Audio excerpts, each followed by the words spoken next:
বড় ভাই তরবারি চলাইনির একটা প্রতিযোগিতা বাংলাদেশের লোক অংশগ্রহণ করেছে। তো ওখানে 3 দেশের লোক অংশগ্রহণ করেছে, জাপান, চীন আর বাংলাদেশের লোক।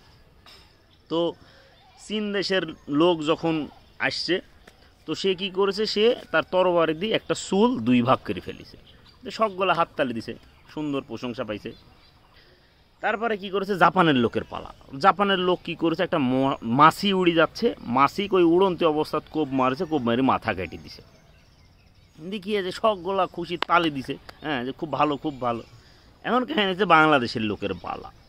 বাংলাদেশের লোক তো কোনোটাই ওরকম না। তো তখন কি করেছে, একটা মশা উড়ে যাচ্ছে, আর তখন তরবারি দিয়ে বাংলাদেশের লোক এরকম করেছে। হ্যাঁ, তখন দেখছে যে মশা উড়ি চলে যাচ্ছে, তখন সবগুলা তার মানে হা হা আছে, সবগুলা তখন হা হা হা করে অট্ট হাসি হাসি দিছে যে বাংলাদেশের লোক কিছু পারে না কিছু। তখন বাংলাদেশের লোকটা তার মানে হুঙ্কার দিয়ে বলছে, থামো তোমরা, আকাশের উড়ি যাওয়া চিল, জঙ্গলের চিতা আর এই আমার তরবারি কখনো সন্দেহ করবে না।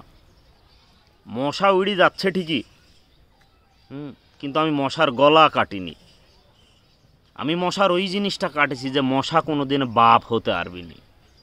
যদি বিশ্বাস না হয় দেখো খুঁজি। এখন কাহিনী হচ্ছে অতগুলি মশার মধ্যে কোন মশার ওই কাটেছে কি করে বুঝবে। হ্যাঁ, দি সবগুলা তখন খুঁজি, হ্যাঁ দি প্রথম পুরস্কার লিয়ে আনিছে।